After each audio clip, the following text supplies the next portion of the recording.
a todos los santos en Cristo Jesús, que Dios nuestro Padre y el Señor Jesucristo les conceda gracia y paz. Doy gracias a mi Dios cada vez que me acuerdo de ustedes, y en todas mis oraciones por todos ustedes siempre oro con alegría porque han participado en el Evangelio desde el primer día hasta ahora. Y estoy convencido de esto: el que comenzó tan buena obra en ustedes la irá perfeccionando hasta el día de Cristo Jesús. Y es justo que yo pienso así de todos ustedes, porque los llevo en el corazón. Y Dios es testigo de cuánto los quiero a todos con el entrañable amor de Cristo Jesús. Quiero darle la bienvenida a nuestro servicio virtual de la Iglesia Emmanuel. Y hoy vamos a cantar, orar y estudiar la palabra de Dios. Porque aunque no podemos estar físicamente en el mismo lugar, seguimos adorando al mismo Dios y seguimos siendo la iglesia. Pero antes les quiero decir, primero, apartemos este momento para adorar y estudiar la palabra. Es importante poner nuestro enfoque y nuestro corazón en lo que estamos haciendo, porque estamos alabando al Señor de señores. Por eso, pongamos cualquier cosa que puede distraernos al lado. O también, mueve cualquier actividad a otra hora. Tenemos todo el día para hacer lo que tenemos que hacer. Apartemos este momento para alabar al Señor. Segundo, no olviden de lo que están en su casa, para que usted y su casa sirven al Señor juntos. Llaman a todo en su familia y reúnense en este momento para que puedan alabar al Señor. Y tercero, por favor, comparten este video con sus amigos y familiares. Con eso empezaremos con una oración. Y le voy a pedir que inclinemos nuestro rostro donde nos encontremos. Padre, te damos gracias por este momento y te damos gracias, Señor, por tu fidelidad. Damos gracias por quien tú eres y por todo lo que haces. Señor, eres tú quien está en control de nuestras circunstancias y eres tú quien eres digno de ser alabado en todo momento y en toda circunstancia. Padre, recibe toda la gloria y toda la honra, y que tu pueblo y todos aquellos que están escuchando te podemos alabar en espíritu y en verdad, para que tu nombre sea exaltado y glorificado. Y en tu nombre oramos. Amén y amén. Con eso, preparémonos, Señor, preparémonos cada uno de nosotros para alabar y exaltar el nombre del Señor.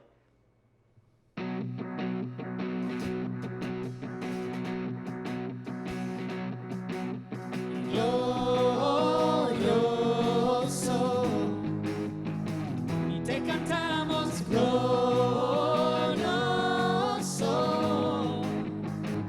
Lo gritamos, Cristo te alabaré, tu nombre exaltaré, glorioso,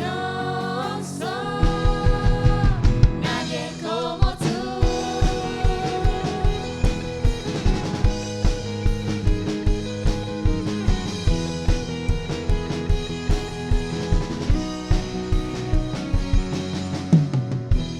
Tú reinarás por siempre y siempre, tú vivirás.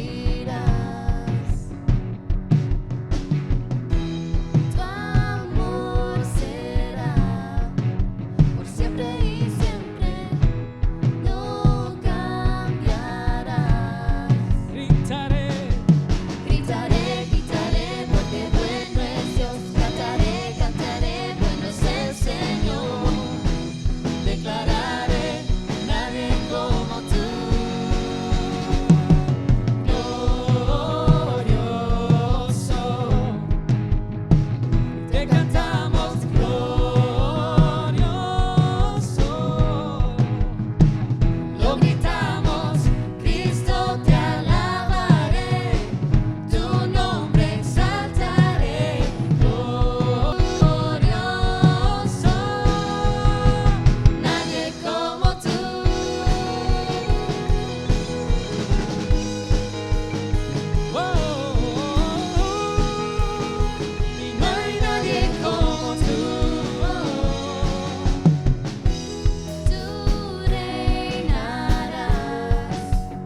siempre y siempre tú vivirás. Tu amor será por siempre y siempre, no cambiarás. Gritaré, gritaré, porque bueno es Dios. Cantaré, cantaré, bueno es el Señor. Declararé, nadie como tú. Glorioso, te cantamos glorioso. Lo gritamos, Cristo te alabaré, tu nombre exaltaré, glorioso, nadie como tú.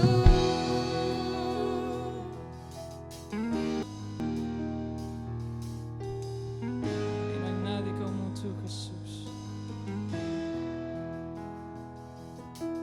Tu luz brillará, todos verán, no hay nadie como tú. Tu luz brillará, todos verán, no hay nadie como tú. Una vez más. Tu luz brillará, todos verán, no hay nadie como tú. Nadie como tú. Nadie como tú. Nadie como tú.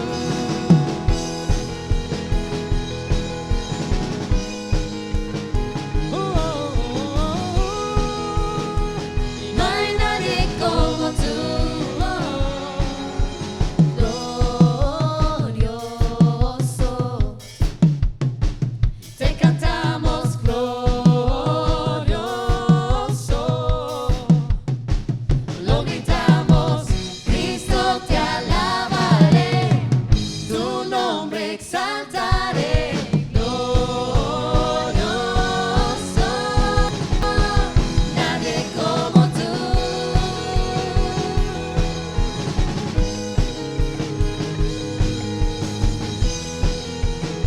Y no hay nadie como tú.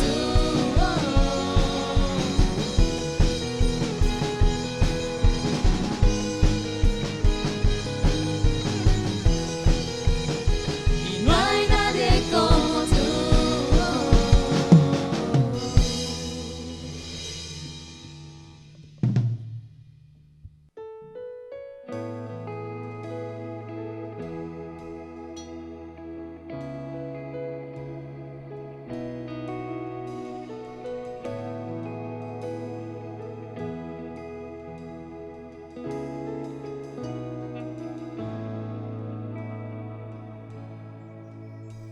Tan rico en gracia y bondad, eres tú, Dios, quien compró por mí la libertad.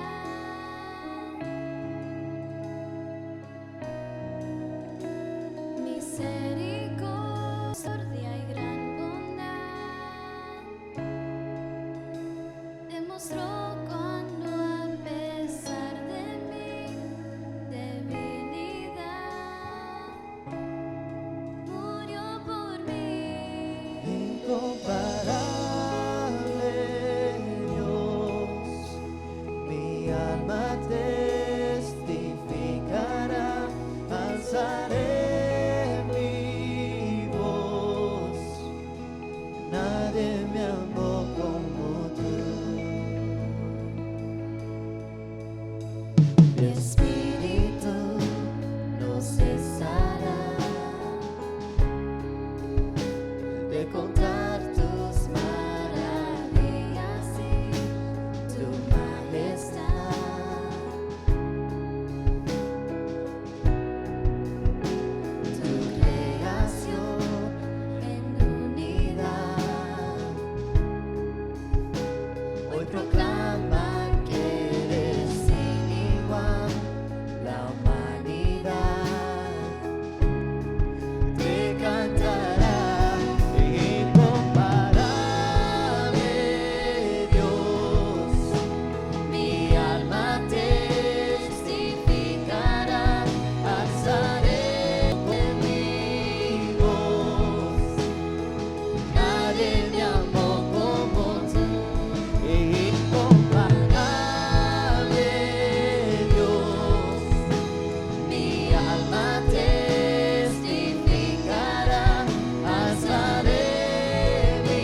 Hoy hablaremos de Juan capítulo 11. Algo muy interesante de este texto es que es el único lugar en la Biblia donde se menciona esta historia que estaremos leyendo y es el último milagro de Jesús registrado en el Evangelio de Juan. ¿Cuál será esta historia? Ustedes preguntarían. Pues la resurrección de Lázaro de entre los muertos. Esta historia es el clímax del Evangelio de Juan. La resurrección de Lázaro entre los muertos será la última gota para los fariseos. De acuerdo a Juan, desde este momento, ellos empezaron a formar un plan para matar a Jesús. La buena noticia es que ningún hombre puede matar a Jesús. Jesús es el buen pastor que dará su vida voluntariamente, libremente, y la muerte no será su fin. Y por eso hoy celebramos la Pascua. En este pasaje, Jesús declara, yo soy la resurrección y la vida. En Juan capítulo 11, donde Jesús hace lo que es humanamente imposible y resucita a un hombre de la muerte. Este milagro tiene un propósito como todos los otros milagros que Jesús ha hecho. Tal propósito es mostrar su gloria y revelar que Él es Dios. Les invito, mientras que estudiemos la palabra de Dios, que el testimonio de Juan también nos revela que Jesús es Dios. Es importante saber antes que Jesús hiciera este milagro, él recientemente había salido de Jerusalén. Jerusalén está aquí en el mapa. Juan capítulo 10, versículo 39 a 40 nos dice que la gente allí le había tratado de capturar por blasfemia. ¿Por qué? Porque él afirmaba que él es el Hijo de Dios. Jesús se escapa de la multitud y ahora está aquí, en Betania de Perea, que está al otro lado del Jordán, donde Juan bautizó en sus primeros días, de acuerdo a Juan capítulo 1, versículo 28. En Juan 11, versículo 7, vemos que Jesús vuelve a viajar a Betania, localizado cerca de Jerusalén, a visitar a una familia. Entonces, para recaptar, Jesús viajó desde Jerusalén a Betania de Perea y regresó a Betania de Judea, donde está Lázaro. Esto eran aproximadamente unos 25 millas de distancia.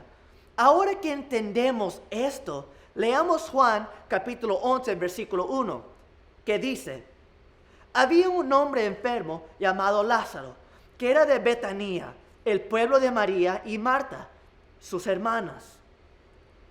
Se nos presenta aquí a una familia por primera vez. Aquí vemos a Lázaro, Marta y María. Esta familia ya conocía a Jesús y tenía una relación con él.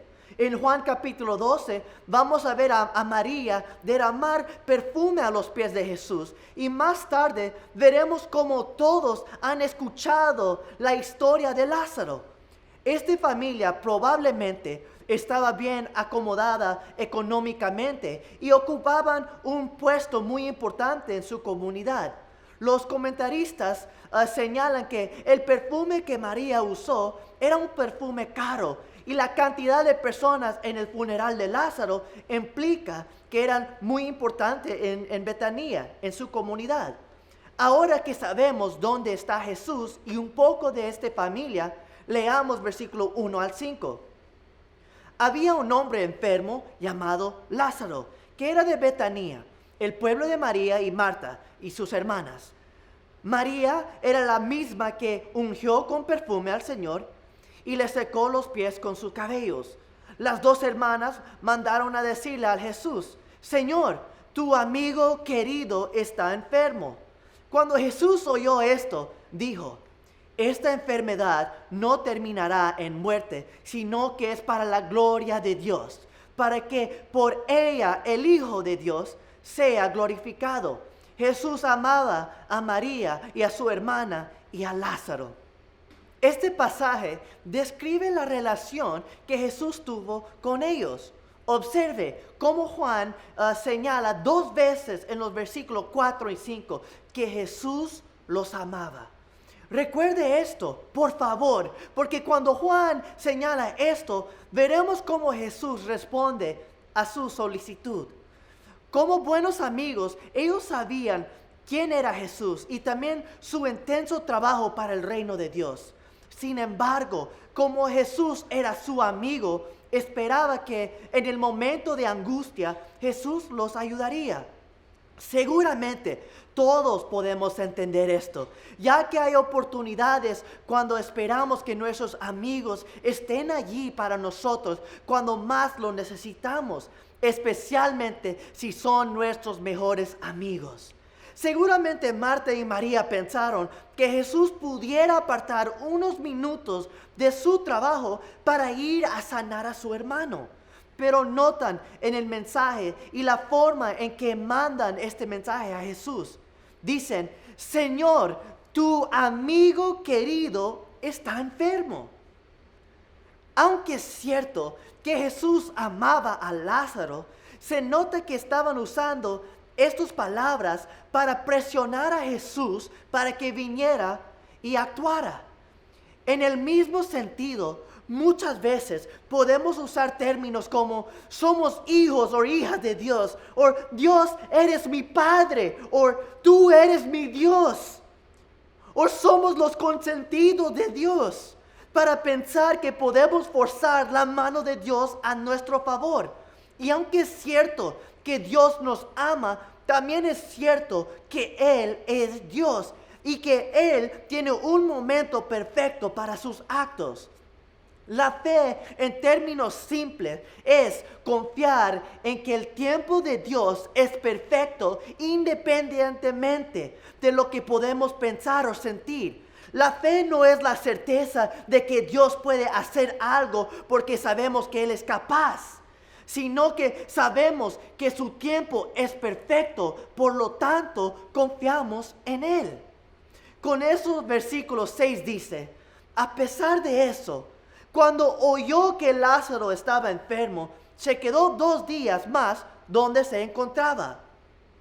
Jesús no tenía prisa de irse donde estaba.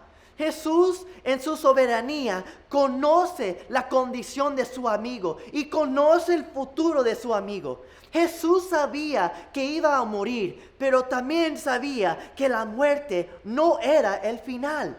John Piper señala que Jesús está eligiendo dejar que Lázaro muera o asegurarse de que está muy muerto cuando llegue allí.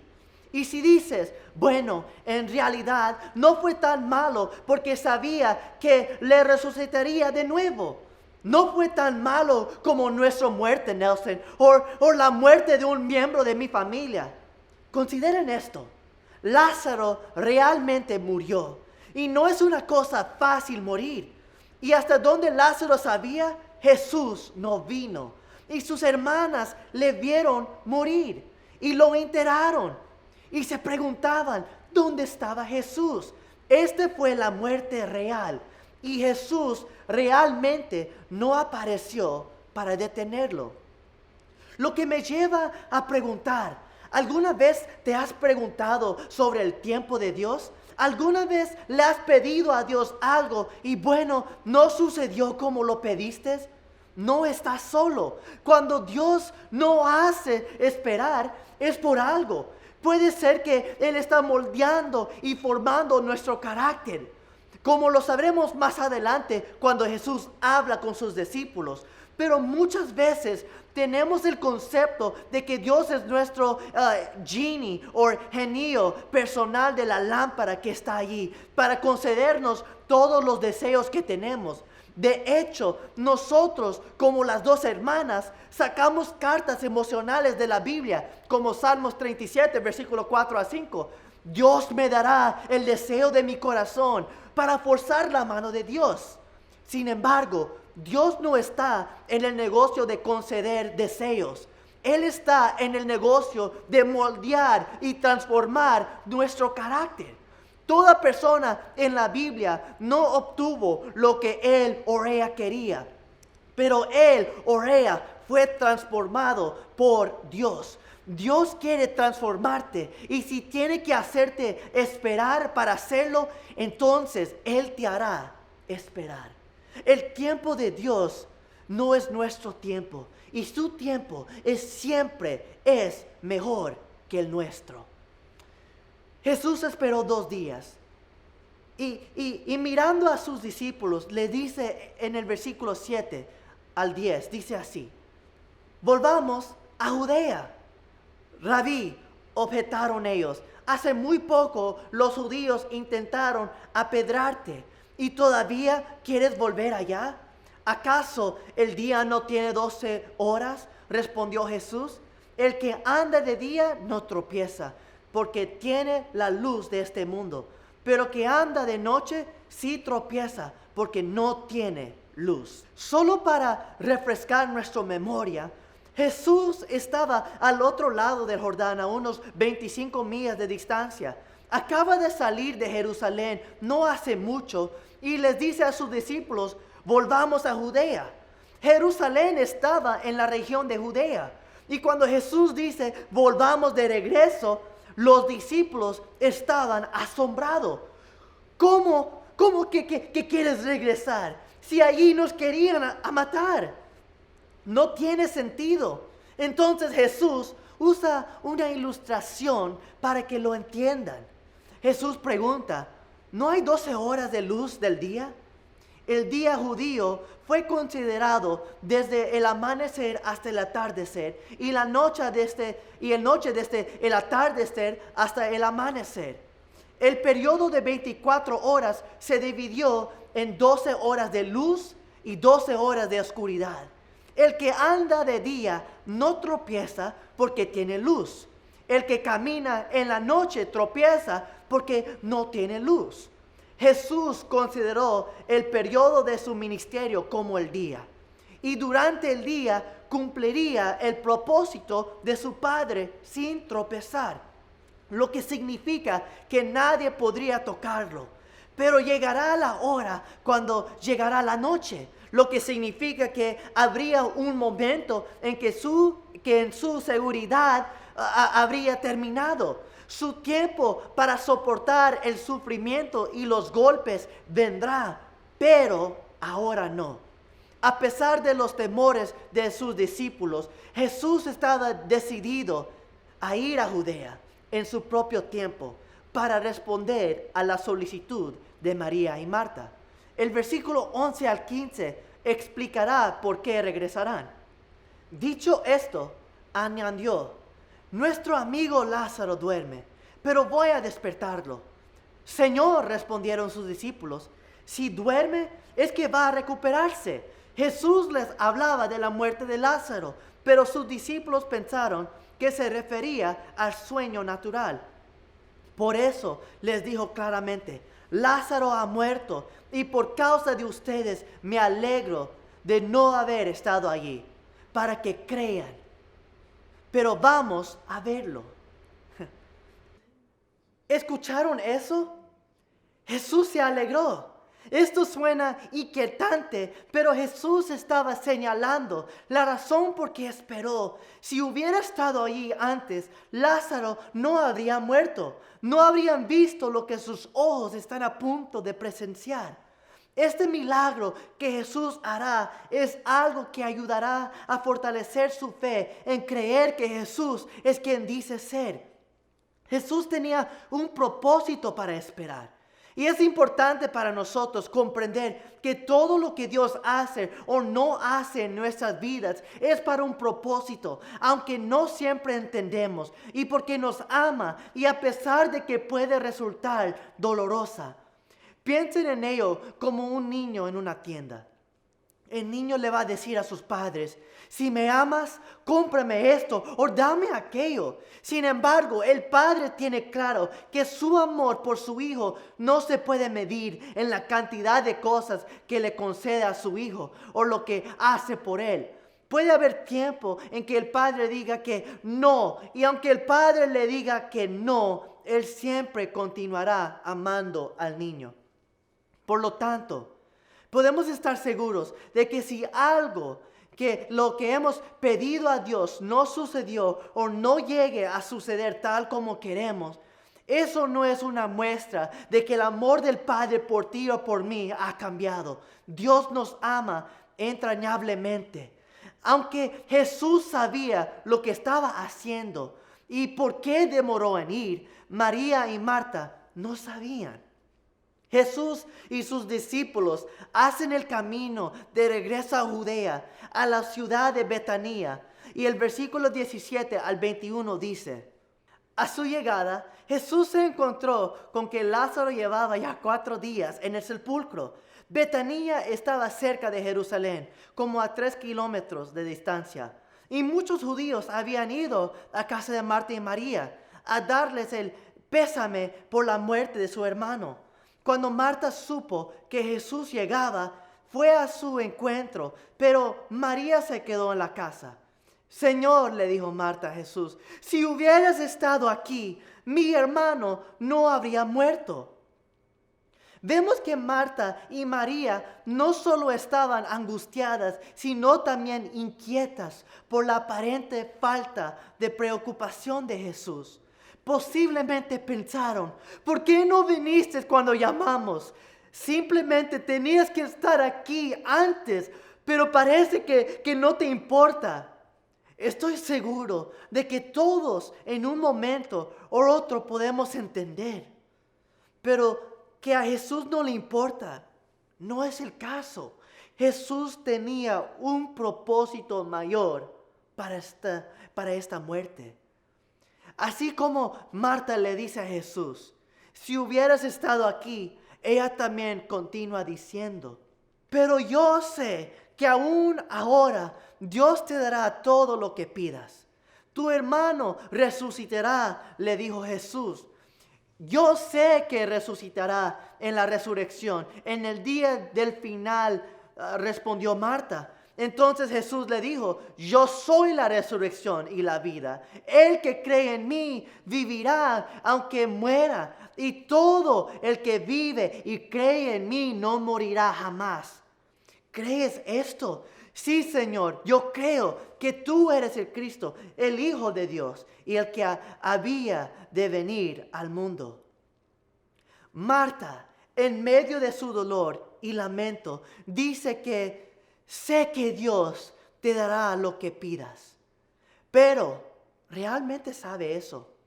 Cuando Marta y María le pidieron a Jesús que viniera antes, demuestra que ellas creían que Jesús era el único que podría haber curado y salvado a su hermano. Pero sabría Marta que el que puede salvar a su hermano también es el que puede devolverlo a la vida. Por esa razón, Jesús responde a ella diciendo, tu hermano resucitará. Estas palabras podrían tomarse como tu hermano resucitará en la resurrección general del último día o tu hermano será resucitado de inmediato. Marta no se dio cuenta de que Jesús estaba hablando de una resurrección inmediata. Por esa razón, ella responde en el versículo 24, sé que Él regresará nuevamente en la resurrección en el último día. Pero Jesús le dice, Marta, yo soy la resurrección y la vida. Jesús aquí está haciendo 3 afirmaciones con una sola oración.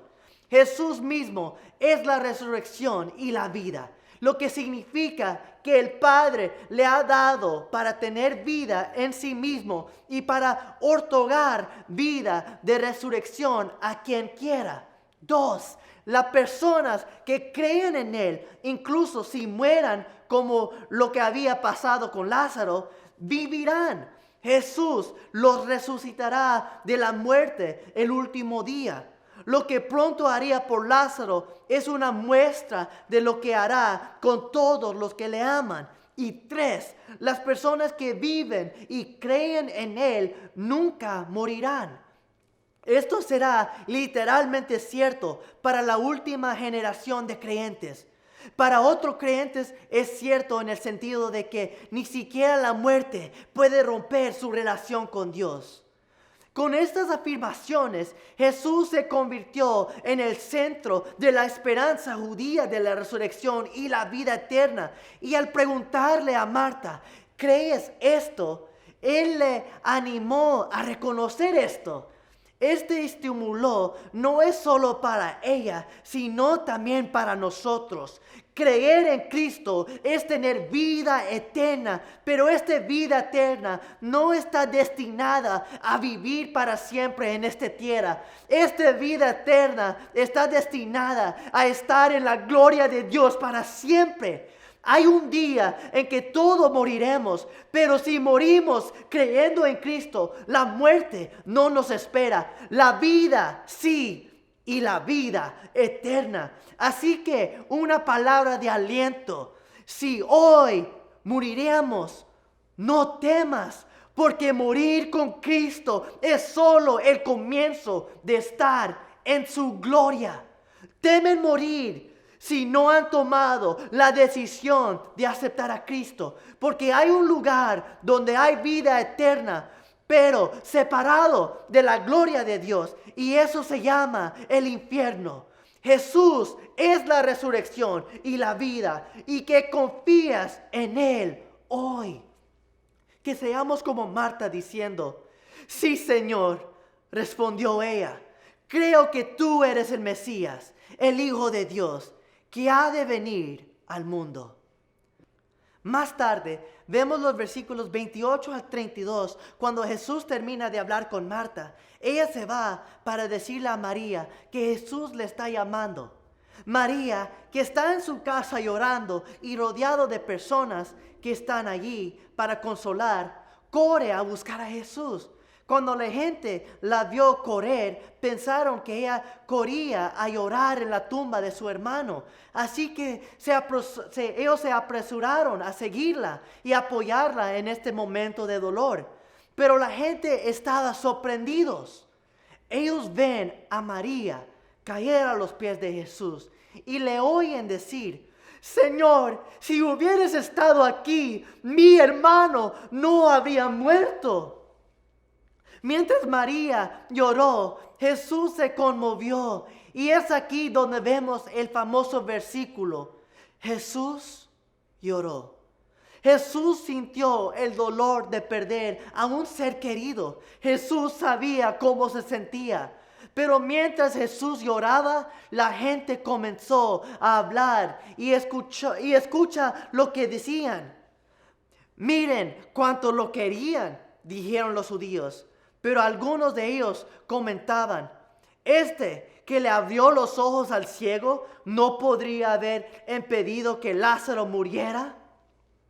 ¿Sabes qué? Es en el momento del dolor, del desastre y del caos donde surgen estas preguntas de quienes nos rodean. ¿Dónde está Dios? ¿Dónde está el amor de Dios? Y esto es lo que los judíos decían sobre Jesús. ¿Cómo puede Jesús decir que ama a Lázaro si le permitió morir? ¿No podría haber evitado que muriera? Y es verdad, Jesús pudo haber evitado que muriera, pero no era parte del plan de Dios. Al igual, ¿cuántas cosas en nuestras vidas pueden no ser como queremos? En este momento, estas preguntas de quienes nos rodean pueden incluso hacernos cuestionar el amor de Dios. Algunos pueden creer que si Jesús me ama, entonces el sufrimiento y el dolor deben ser inevitables. Tendemos a interpretar el amor de Dios por nosotros, por la cantidad de sufrimiento en nuestras vidas. Lo más que sufro y paso por el dolor demuestra que Jesús no me quiere.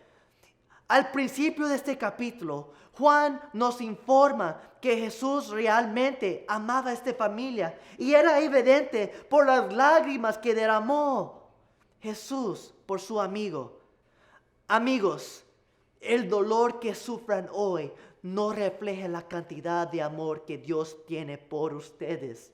Cuando piensas en tu dolor, recuerda también en la cruz que Jesús soportaría. Que te recuerda que Él, que es Dios, Él también vino a este mundo y Él sufrió dolor físico y emocional como tú y yo. Me gustaría que supieras, no permites que tu sufrimiento determine cuánto Dios te ama y no permites que las preguntas de otros te alejen de esta verdad. Jesús te ama y aunque nuestras circunstancias no pueden ser como los oramos. Entonces, cuando la gente hace sus comentarios, Jesús está a punto de hacer lo humanamente imposible. Todos, desde sus discípulos, amigos y aquellos que están allí para consolar a Marta y a María, están a punto de presenciar lo que solo Dios puede hacer. Verán como Jesús le dijo a Marta que Lázaro resucitaría. Mientras viajaban a la tumba de Lázaro, Jesús les exige que quiten la piedra. Y mientras la piedra está a punto de ser movida, Marta se opone. Ella cuestiona el tiempo de Jesús nuevamente. Primero, ella cuestionó el tiempo de Jesús por cómo no llegó a tiempo. No llegaste cuando llamamos por ayuda. Ahora mira lo que dice. Marta objetó: Señor, ya debe oler mal, pues lleva 4 días allí. Ella básicamente está diciendo: ¿qué estás haciendo? Jesús, Lázaro ha muerto. No necesitas mover la piedra. No entiendo lo que estás pensando. Entonces Jesús le dice: ¿no te dije que si crees verás la gloria de Dios? Le contestó Jesús. Entonces quitaron la piedra. Jesús, alzando la vista, dijo: Jesús impulsó a Marta a enfocarse no en la desesperada situación de su hermano muerto, sino en la revelación de la gloria de Dios a punto de ocurrir. Jesús sabe lo que está haciendo a medida que la piedra se mueve. Oye lo que reza Jesús. Entonces Jesús levantó la vista y dijo: Padre, te doy gracias porque me has escuchado. Ya sabía yo que siempre me escuchas, pero lo dije para la gente que está aquí presente, para que crean que tú me enviaste. En esta ocasión, la oración de Jesús no fue para su propio beneficio, sino para el beneficio de los que estaban a su alrededor. Su oración pública fue dejar en claro que lo que estaban por hacer estaba relacionado con su comisión de parte de Dios. Todo esto era para que sea más fácil para la gente y sus discípulos, María y Marta y los judíos, creer que Dios lo envió.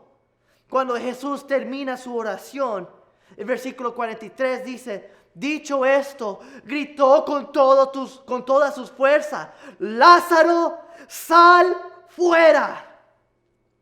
Juan capítulo 1, versículo 1 a 4 nos recuerda esto. En el principio ya existía el Verbo, y el Verbo estaba con Dios, y el Verbo era Dios. Él estaba con Dios en el principio. Por medio de Él todas las cosas fueron creadas. Sin Él nada de lo creado llegó a existir. En Él estaba la vida, y la vida era la luz de la humanidad.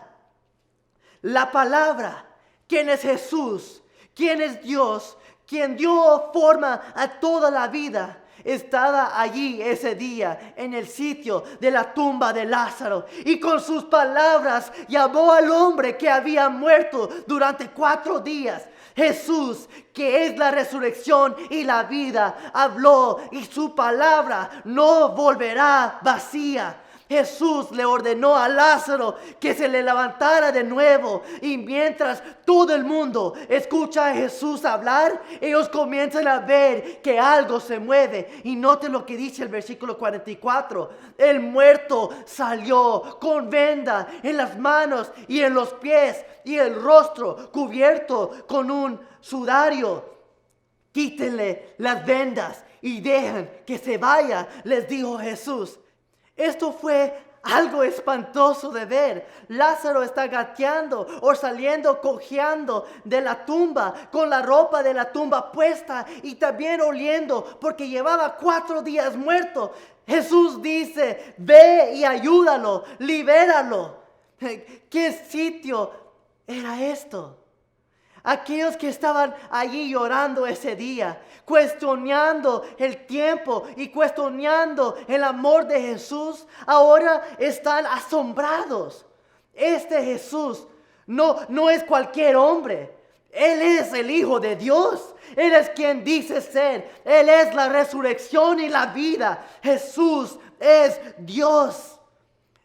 Y como dijo Jesús, esta enfermedad no terminará en la muerte. No, es para la gloria de Dios y para que el Hijo de Dios pueda ser glorificado a través de ella. Amén y amén. Tal vez hoy hayas cuestionado el tiempo de Dios. Has cuestionado el tiempo de Jesús como yo lo he hecho. Y te has visto pensando, ok Dios, ahora es el momento de hacer el milagro o hacer algo y debes de hacerlo de esta manera o ahora mismo. Sin embargo, Dios no trabaja en nuestro tiempo, no hace lo que planeamos. Pero sí hay una cosa de lo que estoy seguro y es que cuando no entendemos lo que está haciendo, podemos confiar en Él. Isaías capítulo 55, versículo 8 al 9 dice, porque mis pensamientos no son tus pensamientos, ni tus caminos son mis caminos. Como los cielos son más altos que la tierra, así son mis caminos más altos que tus caminos, y mis pensamientos que tus pensamientos. Podemos confiar que el camino de Dios es más alto de lo que podemos pensar. El plan de Dios es mayor de lo que podemos pensar. Pero recuerda que todo lo que Dios hace nunca se trata de nosotros. Todo lo que Dios hace se trata de Él y de su gloria. Nunca crees que Dios hizo algo porque tú lo mereciste o tú lo ganaste. No, cualquier bendición que recibimos se trata de que su nombre sea exaltado y glorificado, que veas la gloria de Dios en su tiempo perfecto, aunque no lo entendemos. O tal vez te has preguntado, ¿por qué Dios permite que todas estas cosas me suceden? Bueno, no estás solo. También podemos ver que esta es una pregunta que se ha hecho desde miles de años. ¿Por qué Dios permitió que Lázaro muriera? ¿Por qué Dios permitió que Pablo fuera arrestado, perseguido, golpeado y asesinado? ¿Por qué Dios permite que José sea vendido como esclavo o arrojado injustamente a prisión? ¿Por qué Dios deja que Job experimente todo el sufrimiento que sufrió? Todos queremos saber por qué. ¿Por qué caminamos a través de este tipo de cosas dolorosas? ¿Por qué estoy pasando esto? Usted ve que hay cosas que nunca obtendremos una respuesta clara. Hay cosas que podemos asumir, podemos adivinar cómo Dios estaba usando el sufrimiento de Pablo para fortalecer su fe, al igual que Jesús usó la muerte de Lázaro para fortalecer la fe de los que estaban alrededor, incluyendo los discípulos. A veces podemos adivinar por qué Dios nos permite pasar por ciertas cosas. Tal vez para que crezcamos más en Él, para ayudar a otros que pueden pasar por lo mismo. Pero hay veces en que simplemente no sabemos o no podemos ver una razón clara en por qué. Pero aquí es donde Romanos capítulo 8, versículo 29 es tan importante. Porque A los que Dios conoció de antemano, también los predestinó a ser transformados según la imagen de su Hijo, para que Él sea el primogénito entre muchos hermanos. Y a los que predestinó, también los llamó. A los que llamó, también los justificó. Y a los que justificó, también los glorificó. El propósito final de Dios es conformarnos a la imagen de Cristo en gloria para siempre con Él. Y un día, cristianos, seremos libres de todo pecado y sufrimiento. Vamos a ser glorificados con Cristo mismo. Dios está trabajando todas las cosas para ese fin. Esa es nuestra esperanza. Esa es nuestra eterna esperanza eterna. Entonces, nuestra esperanza no es solo superar las tormentas en esta vida y hacer que terminen en este mundo. Sabemos que este mundo es un mundo de pecado y sufrimiento. Nosotros no somos sorprendidos cuando nos enfrentamos a las tormentas en esta vida, porque sabemos que no somos inmunes a ellos. Pero sí sabemos que llegará un día en todas estas tormentas ya no existirán, que habría un cielo nuevo, una tierra nueva y que el último propósito de Dios se cumplirá. Y es aquí donde ponemos nuestra esperanza, que llegará ese día donde veremos la gloria de Dios. Y Dios sabe lo que Él hace y el tiempo de Dios es perfecto. Que Dios le consuela en estos momentos y nunca se olvide que el Dios que servimos es bueno. Él te ama y Él sabe lo que hace y su tiempo es perfecto. Que Dios me los bendiga. Amén.